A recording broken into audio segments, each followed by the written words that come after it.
So what would a Regency Valentine's card look like? Well, the well-to-do could afford good card and paper, and these would often be embellished with lace edging, beads, and other decorative items you'd have in your sewing basket.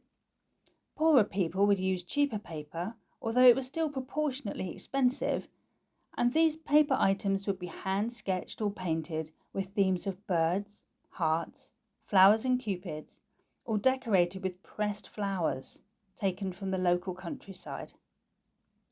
Another popular design was a pinprick card, where holes were pricked in a piece of paper or card in the shape of a heart, for example. Puzzle cards were a very imaginative and creative option, but you needed a lot of patience.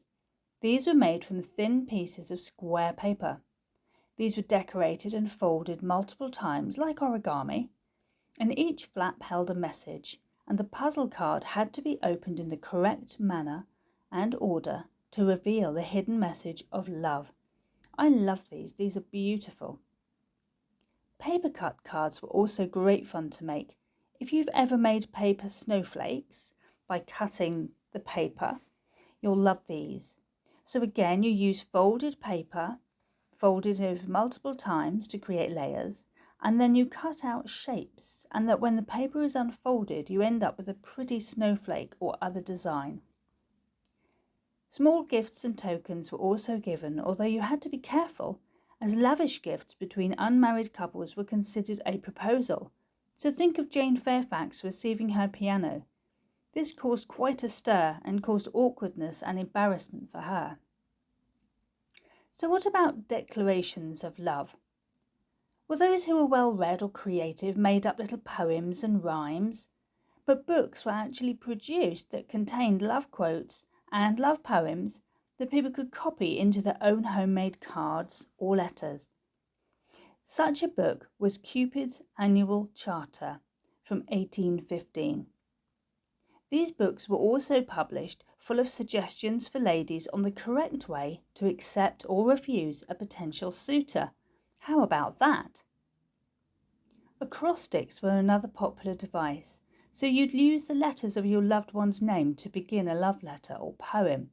So a very simple example. So Mary would be my adoration resides with you.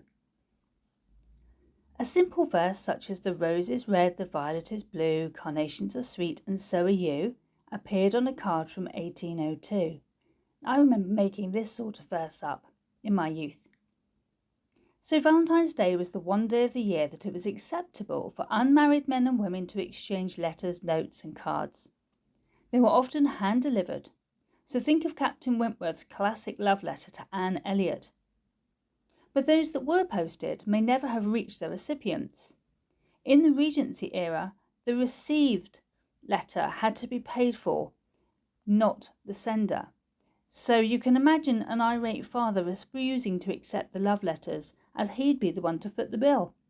So I wonder how many love notes were returned to sender. The earliest documented Valentine greeting was sent in 1415 by Charles, Duke of Orleans, when he wrote to his wife addressing her as "my very gentle Valentine."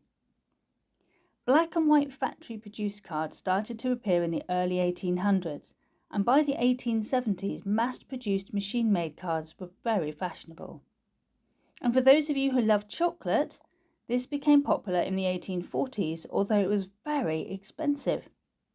So this year, why not make your own Valentine's card for your loved one?